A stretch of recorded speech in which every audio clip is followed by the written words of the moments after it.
Harry Durimel, bonjour. Oui, bonjour le Danican, bonjour la Guadeloupe, bonjour à Pointe-à-Pitre. Dans un message adressé aux journalistes, vous exprimez votre exaspération, votre souffrance, voire votre impuissance face à la situation d'insécurité grandissante et permanente dans Pointe-à-Pitre. Vous menacez même de jeter l'éponge si l'État ne vous donne pas le moyen d'y faire face. Coup de bluff, coup de com', ou vous mettrez vraiment votre menace à exécution? Comme vous dites, c'est une menace et il y a une condition. Donc j'ai réussi nous, l'équipe municipale, avons réussi sur tous les plans. On a réduit le déficit à plutôt que 2031. On a remotivé le personnel qui aujourd'hui, avec enthousiasme, nettoie la ville. Aujourd'hui, je dis que on ne peut pas finir cette mandature sans s'attaquer au moins à la problématique de la délinquance et de l'insécurité qui mine la société pointoise et guadeloupéenne. Justement, vous l'avez évoqué, la situation financière compliquée, voire le déficit abyssal de Pointe-à-Pitre ne vous ont pas effrayé. D'ailleurs, vous êtes en train d'assainir la situation. Quoique étant un problème très sérieux, ce problème d'insécurité n'est pas de nature à vous décourager. Vous avez vu d'autres, vous allez pas lâcher l'affaire.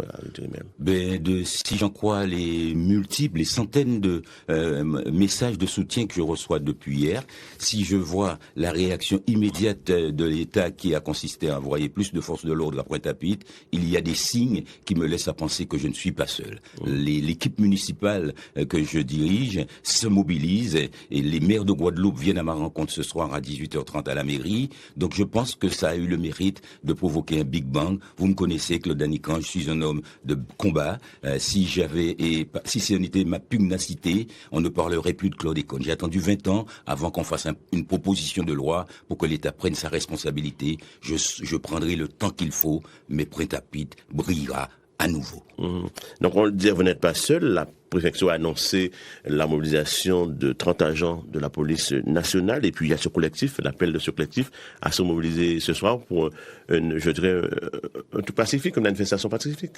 Absolument, et au vu des messages que je recevais de la population pointoise qui est en souffrance, qui me demandait, monsieur le maire, comment pouvons-nous vous aider? Et j'ai suggéré l'idée qu'on se rassemble, que la population se rassemble, car c'est un fil rouge de notre mandature, la démocratie participative. Nous avons toujours dit que nous ne venons pas faire pour le peuple, mais avec le peuple. Donc le peuple, à mon initiative, sur ma suggestion, va se rassembler ce soir pacifiquement, ceux qui le peuvent, à 19h devant la mairie, afin que nous puissions faire entendre que le cri que j'ai poussé n'est pas le cri d'un homme isolé, ce n'est pas un cri de désarroi ni de désespoir, mais une exigence que nous devons formuler ensemble à l'égard de l'État. Car le problème n'est pas d'hier, monsieur Danican. Ça fait un moment que la société guadeloupéenne est en décomposition. Nous voyons la jeunesse désœuvrée de nos quartiers.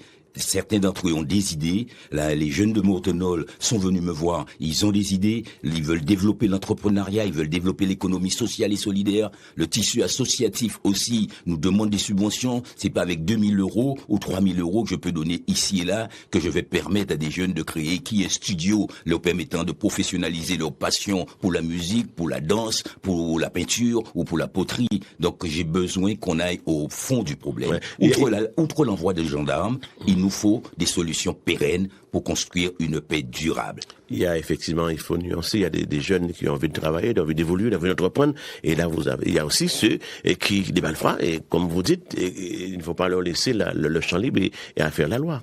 Absolument. La réponse est à la fois répressive, mais elle est aussi préventive. C'est pour ça que nous avons réactivé le CLSPD et mobilisé tous les acteurs, les éducateurs de rue, les associations, le SPIP et les autres pour pouvoir trouver des réponses et anticiper. Mais il y a aussi ceux qui, en l'état, sont irrécupérables, mais tout jeune, tout enfant n'est pas bandit. Ceux qui deviennent brigands, c'est souvent la résultante de problèmes familiaux, de problèmes scolaires, de problèmes sociaux, de chômage et autres. Donc nous pensons que il faut faire de la répression, il faut que l'ordre républicain soit restauré, mais la prison de Pointe-à-Pitre, de Bémaro, est surpeuplée à 243%. Donc lorsqu'on les envoie en prison, ils sortent pire qu'avant, ils sortent encore encore plus aigri. Donc il faut créer aussi des centres de réinsertion, des lieux où on pourra à la fois les redresser. Le RSM a fait une partie, mais sur le modèle, la conjugaison de méthodes un peu militaires, si on peut dire, sur le modèle de tirer un peu de Saint-Jean-Bosco, le père Rameau a parlé d'un hold-up judiciaire,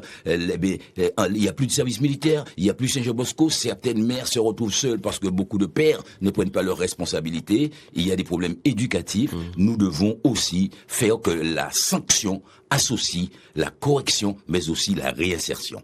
L'opération Place Nette lancée par le gouvernement et expérimentée à Marseille devrait être appliquée après ça pourrait être aussi un début de solution. C'est un début de solution, c'est une réponse immédiate.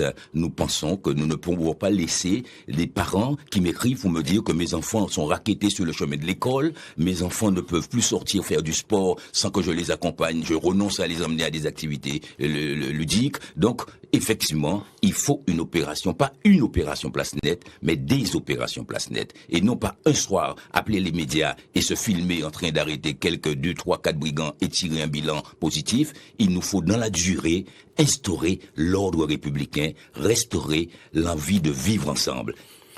C'est tout le monde qui doit se sentir concerné à réduire, même l'opposition qui trouve là une bonne occasion de pointer du doigt votre gestion.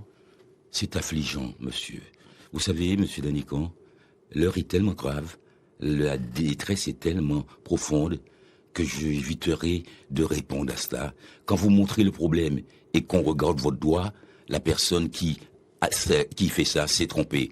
Donc moi, j'en appelle à l'unité face à un problème qui ronge notre société, nos familles. Donc je ne répondrai pas aux polémiques. Ceux qui font de la polémique sont bien en deçà de la problématique à laquelle nous sommes confrontés. Vous avez donc une réunion à 18h30 avec les autres maires. Tous ils répondront et tous seront là et pour aborder quel aspect de la question.